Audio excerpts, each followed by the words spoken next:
What is up, you guys? Welcome to my YouTube channel. If you're new here, my name is Mackenzie. If you're not new, thank you for coming back. So today's video, we're going to be making another project out of the 40 Great Stained Glass Projects book that I found on Amazon. So if you're not familiar with my channel, I have a series making projects out of a couple of these stained glass books that I found on Amazon, and it's actually been really fun. But the next most voted project to make was this nightlight, and I'm super happy with how it turned out. Of course, you guys are going to get some really good close-up shots of what this thing actually looks like in all different lightings and when it's actually plugged in.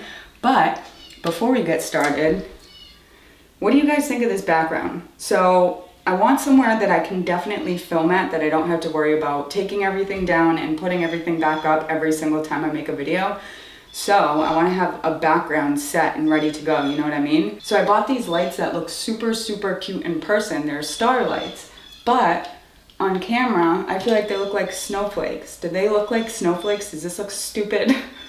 I don't know. Let me know what you think. I might change it up again. I'm not sure. Let me know. But with that being said, I think we're ready to get started. If making a stained glass nightlight sounds like something you're into, let's get started. Okay, so the directions go very quick on this project, so I just want to address a couple things. So number one, it says cut and foil the 3 panels for the base. The very next step is putting on that nightlight clip, soldering the clip on, and then putting the design on. So we're going to do this in a little bit of a different step because we are also making the flower that's going on the front of this. So I am going to trace and cut out and foil both the nightlight base and my flower at the same time. So let's get that done first, then I will meet up with you guys again to start putting this thing together.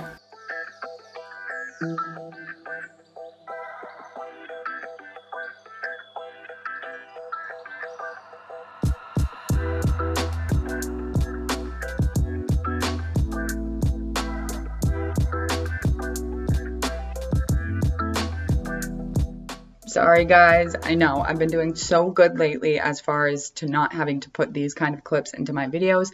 But for the first time I think ever, I lost footage somehow. So I lost footage of talking about grinding the glass, which is funny because in the book, if you guys are following along with me, you'll see that they don't address grinding the glass at all, which is a problem for me. So we know grinding glass is more than just making sure that the pieces fit together correctly. Grinding the glass is going to ensure that you get the stick that you need, applying your copper foil to it. So whether you hand grind or use a glass grinder, this is totally up to you guys. If I was going to sell this piece, then I would absolutely bring it to my glass grinder just to make sure it's as perfect as I can get it. But because I am keeping all of these pieces from these stained glass books, I'm just going to hand grind it, which, by the way, I've never kept any of my work. I've been a full-time stained glass artist selling my art only for 4 years now, and I've never kept any of it until now. All of these projects that we've been making together, I've been keeping. So I'm just going to hand grind it. We're going to hand grind it, use your glass grinder, whatever you guys want. And then once we're done with that, we're going to foil everything.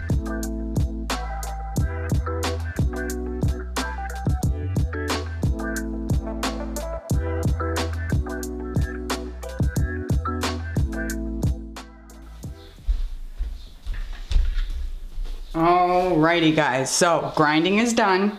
Now if you guys have been watching my channel, you know you never take your glass directly to the sink. You cannot wash glass mud down the sink. So you need to wash your glass off in a separate glass bucket. So this has just got water in here, and I'm going to rinse all of these pieces off until they are as clean as I can get them. Then I will take them to the sink for a final rinse before we wrap them. Alrighty, so we've got all of our pieces freshly washed. Now it's time to wrap them in foil. And again, if you guys have any specific questions on any particular step, I have dedicated videos to every step of making stained glass on my channel, so I'm just going to simply wrap them in copper foil. You can really use any size you want, like the directions said, at least a 732, because you want a big enough space to be able to hold these edges together.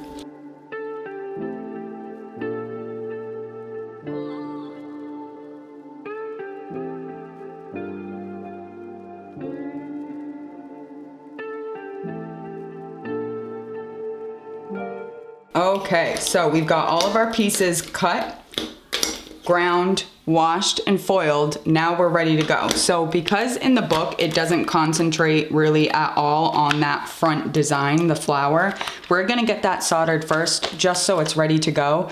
And then we can actually get into the first couple steps in this page and start putting the nightlight together. So let's get whatever design you made for the front. Mine's the rose, so I'm gonna get my rose soldered together first, then we can start working on the actual nightlight base. So I've got my soldering iron right here, which is the Hakko FX601 heating up. I've got my flux in this little jar. I've got some pre-cut solder rods ready to go. And I'm just gonna solder this rose together.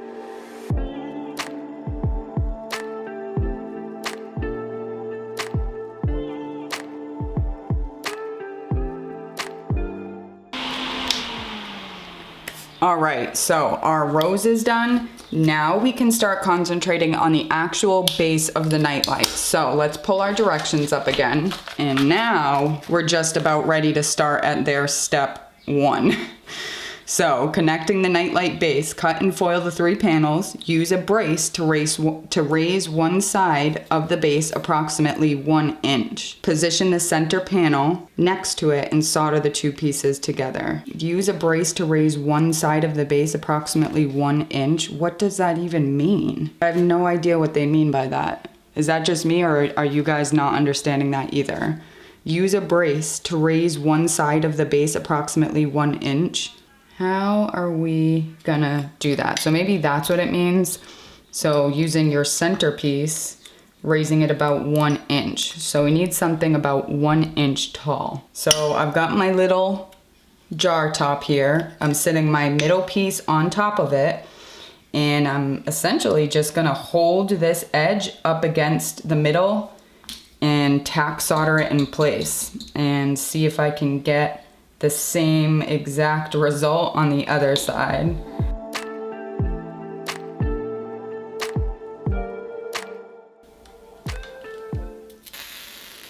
All right, now before we solder it together, let's just take a look.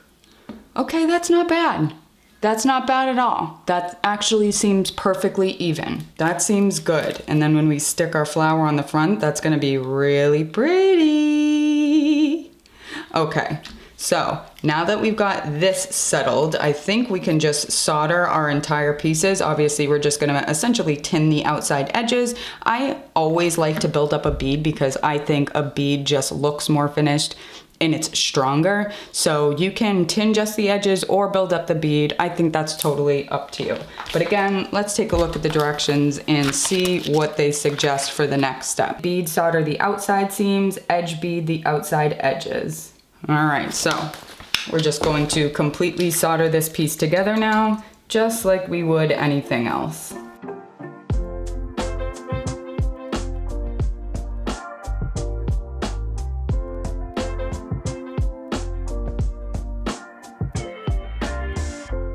All right, so we've got our 2 pieces together. Let's see what's next. Okay, so position the nightlight clip on the bottom edge and mark where the clip crosses the inside solder seams. Bend the clip at these marks so it follows the angle of the nightlight. Solder the clip along the bottom of the nightlight and where it meets the vertical seams. Assemble the overlay. All right, so now we have to take our nightlight clip and we're going to flip our base. And essentially we're just looking to see where we have to bend our nightlight clip to get it to fit inside of our base. Can you guys see what I'm doing? So I'm just taking the nightlight clip and I'm holding it up against the base of the nightlight. And honestly, mine is not too far off because it fits so well. I might not even have to bend mine at all. I could just simply tack solder this clip on each edge and on the bottom and I'll probably be fine. I'm just gonna sit it a little bit higher so I can solder from the bottom and solder the sides. So that's what I'm gonna do right now. I am going to get some pliers so I can comfortably hold this clip in place because this clip is going to get hot as soon as you start holding it with solder. So I'm gonna get pliers to hold the clip with and tack solder these in place.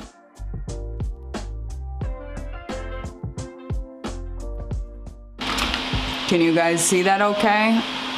I've laid a nice thick bead That way I have 3 points of contact on where the solder is holding on to the nightlight clip.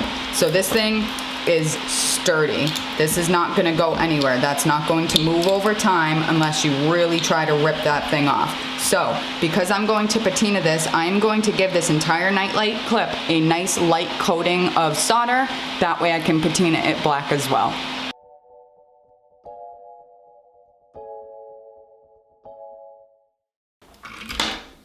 Alrighty, nightlight clip is on. Let's see what is up next. Okay, nightlight clip is on, and now it says assemble the overlay and finish the nightlight and the overlay. Position the overlay on the nightlight and flex the areas where they are overlapping and solder them together.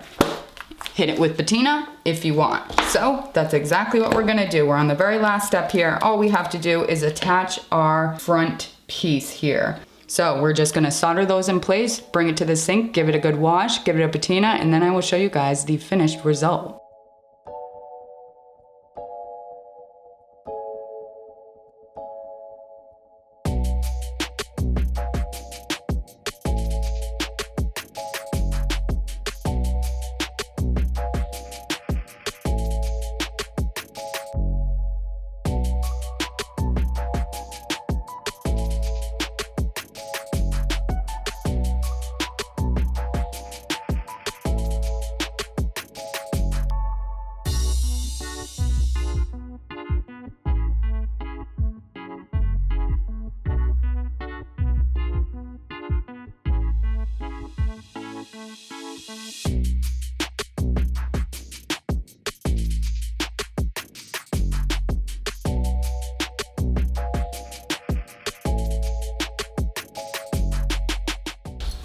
Alrighty guys, that's it for today's video.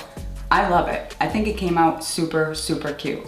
Again, this thing is heavy. It's not a lightweight nightlight, but I'm totally fine with that. My plugs can definitely support the weight, so it's cool with me.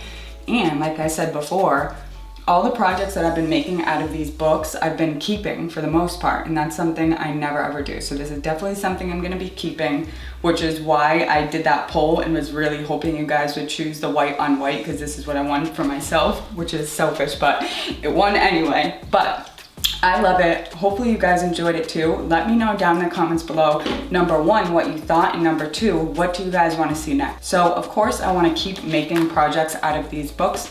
I think it's helpful for people because there's not a lot of stained glass stuff online, but I know that for those of you that are more advanced, do want to see more specific things, so definitely comment down below. Let me know what you want to see next. It helps me and it helps you guys. So before we go, down in my description box, I now have my P.O. box set up, so if you guys want to send me stuff, the P.O. box is down there. If you guys want to tip me, my Venmo is also linked. If you want to check out my stained glass work and my stained glass business, that will be linked down below too. Don't forget to subscribe, and I'll see you next time. Bye!